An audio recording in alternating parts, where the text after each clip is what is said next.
Magandang araw mga ka-Kingpins, ito nga pala ang kaganapan ngayon dito sa amin.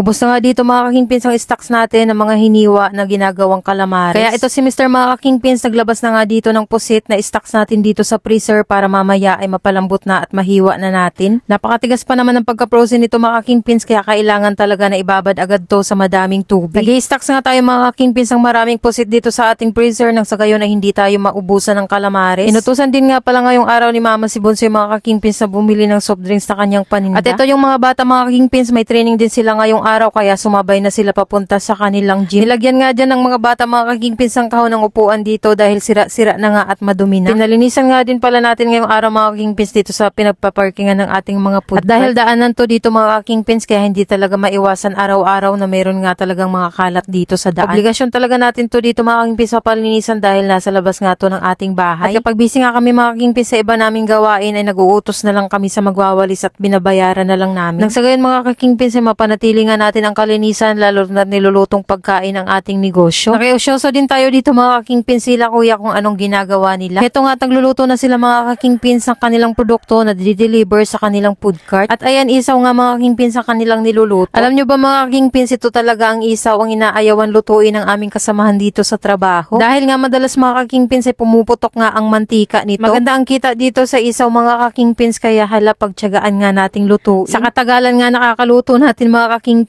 manhid na din tayo sa talsik ng mantika. Pagkadating nga ng mga bata mga ka-Kingpins galing sa kanilang training ito at pinagluto ko sila ng kanilang paboritong fried chicken with gravy. At habang kumakain nga kami dito mga ka-Kingpins, another pagkain na naman ang nasa isip nitong mga bata. Nagre-request nga sila mga ka-Kingpins na shawarma nga daw ang merienda nila mamaya. Sabi ko nga bibilhan ko nga sila ng shawarma pero sa isang kondisyon. Madami pa nga kami sa kwartong nakatambak na mga damit na tutupiin kaya sabi ko tupiin na nila para bibilhin ko sila ng shawarma. At hindi ko rin yun maasikaso ngayong araw mga ka-Kingpins dahil ilang kilong ang pusit ang hihiwain ko ngayon. Ito na nga mga ka-Kingpins ang in-order kong shawarma na request nga ng mga bata. At sinabi ko na rin sa kanila mga ka-Kingpins na nandito na nga ang kanilang shawarma nang siya ganun ay bilisan na nga nilang magtupi. Napakadaming sauce naman ngayon mga ka-Kingpins ang niluto natin dahil may order nga ang ating customer na taga-Katayngan. At dito naman nga mga ka-Kingpins sa kabalyang lutuan niluluto na nga ni Jonah ang lumpia na iloloadings ng ating mga food cart. Kanya-kanyang trabaho na nga dito mga ka-Kingpins na ating mga kasamahan sa mga trabaho na nakatoka nga sa kanila. Sa ganitong paraan nga mga ka-Kingpins mas napapadali natin ang ating mga trabaho dito. Gumagawa din tayo mga ka-Kingpins ang maramihang lumpia dahil hindi lang nga ang food cart natin ang ating sinusuplayan nito. Pati nga yung mga customer natin na may mga sariling food cart na tagalabas ng city ay umu-order din sila ng lumpia sa atin. Heto nga mga tindero natin ang ating mga food cart mga ka-Kingpins bago nga sila pumunta sa kanilang pwesto ay nililinisan lang talaga nila araw-araw ang kanilang food cart. Magluluto din pala tayo ngayong araw mga ka-Kingpins nitong ating ulam na ginataang gabi. Ito nga yung gabi mga ka-Kingpins na dala ni Papa sa nakaraang video. Heto at binuksan na nga ni Papa itong nyug na ipanggagata nga natin dito sa gabi. Traditional na coconut grinder nga mga ka-Kingpins ang gamit natin dito. Sayang pa nga daw mga ka-Kingpins ang 20 pesos na ibabayad sa pagpapakayod nitong nyug. Sa bagay may benefits din naman mga ka-Kingpins dahil nakapag-exercise din naman si Papa. Si Papa na din pala mga ka-Kingpins ang nagpiga nitong gata. Abay, grabe naman talaga yung energy ni Papa ngayong araw.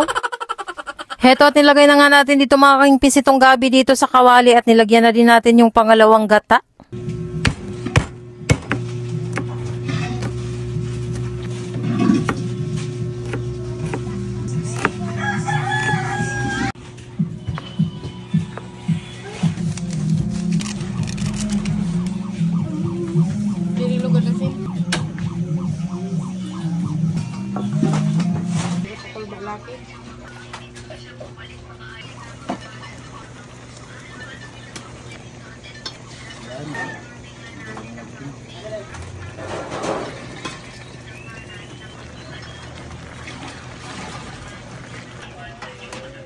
At dahil nakaipon na nga tayo mga ka-Kingpins sa pangpagawa ng upuan ng ating tricycle habang nagluluto nga kami dito ni Mr. ng calamares. Inutusan namin si Bonsoy na ipaayos na nga ang upuan ng tricycle. Ilang years na nga mga ka-Kingpins na sira ang upuan ng ating tricycle at ngayon lang nga natin mapapaayos. Nang sa gayon mga ka-Kingpins ay maging komportable din ang sasakay sa ating tricycle. At heto na nga mga ka-Kingpins ang before and after na upuan ng ating tricycle. Nakakatuwa nga lang mga ka-Kingpins pagmasdan at parang nagmukhang bago nga ang ating tricycle. At tingnan nyo naman mga ka-Kingpins yung lumang upuan nga na kulay itim at lasog-lasog na nga. Ang fresh pa nga sa mata mga kakingpins ng kulay ng ating bagong upuan sa tricycle. Nagluto nga tayo mga kakingpins ng maramihang ham with cheese at kinagabihan nga ay tumulong itong aking panganay na anak. Bali itong panganay nga namin mga kakingpins ng vacuum sealed nitong ham with cheese. O siya, yun lang muna. See you sa next video. Follow for more!